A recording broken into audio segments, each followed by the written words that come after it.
Sziasztok, Péter vagyok, és hát nem tudom, emlékeztek rá, de még tavaly megnéztük a K4-et a csatornámon a Keychron-tól, ugye ez egy mechanikus billentyűzet volt, és most megérkezett a K3 ide hozzám.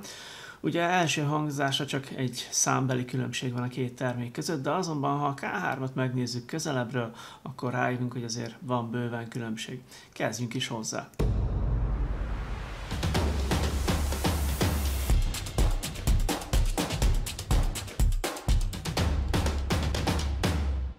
Gyakran előfordul, hogy azt mondják, hogy hát megnéztem a billentyűzet bemutatódat a csatornádon, tök jó volt, de igazából nekem valami olyasmi kellene, ami a laptop billentyűzetéhez hasonlít a legjobban.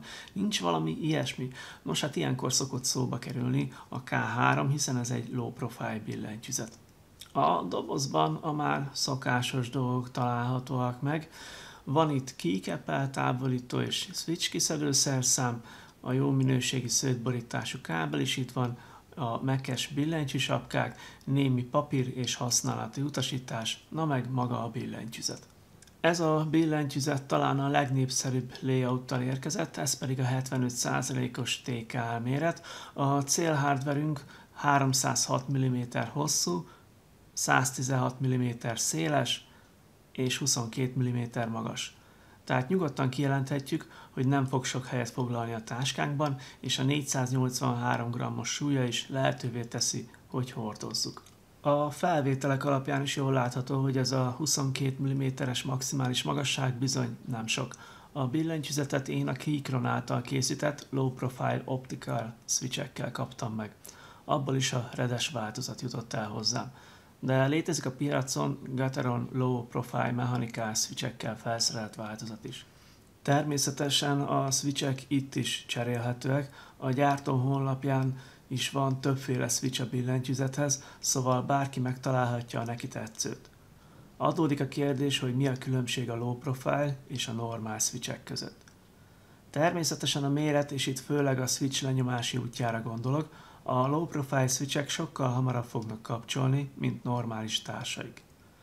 Ez fogja hasonlóvá tenni őket a laptopok billentyűzeteihez, még egyszer mondanám, hogy hasonlóvá és nem totál ugyanolyanná.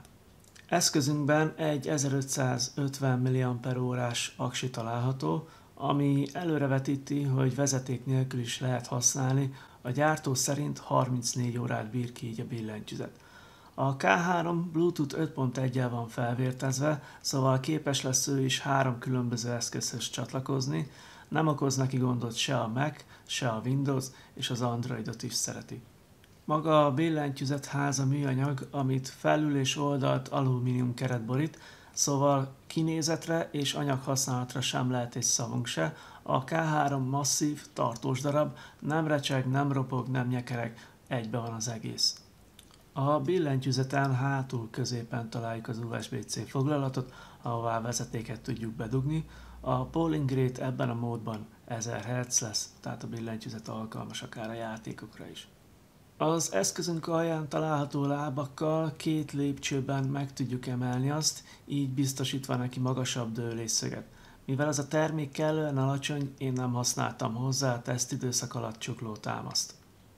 A fényeket meg tudjuk változtatni, a billentyűzet jobb felső sarkában van egy külön dedikált gomb, amik a segítségével a különböző fényjátékok között, amiből 18 is van, tudunk váltani.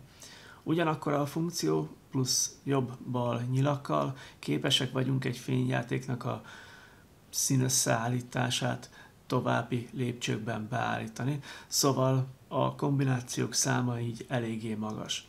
A switchek fényei északi tájolásúak. A billentyűzet sapkák, ahogy a switchek is, igencsak alacsonyak, minőségi ABS kialakításúak, és a feliratok átengedik a fényt. A gyártó honlapján körbenézve lehet még az ABS kupakokat PBT-re is cserélni.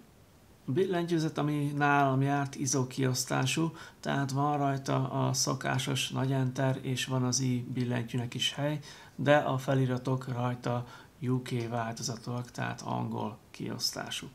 A gépelési élmény, ahogy ezt már mondtam, a laptop billentyűzetekhez áll legközelebb. Elsőre kicsit furcsa volt, de könnyedén meg lehetett szokni.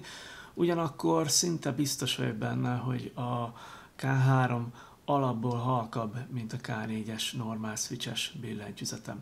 De hallgassuk is meg együtt.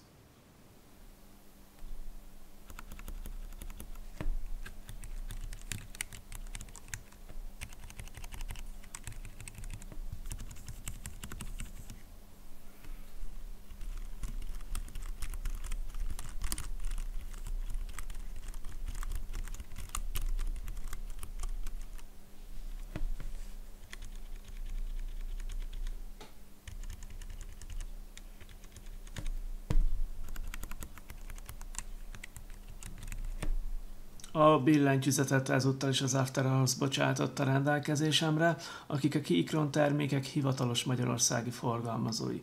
Amennyiben megtetszett valamelyik Keychron billentyűzet, és vennél egyet te magad is, akkor a videó leírásában találtok egy kedvezménykódot, ha ezt felhasználjátok az After Hours oldalán, akkor további kedvezményekre tehettek szert. Most pedig összegezzünk. Adott a remek anyaghasználat, az igényes kialakítás és a tetszetős megjelenés. Az eszköz kicsi, könnyű és kevés helyet foglal, szóval könnyen hordozható.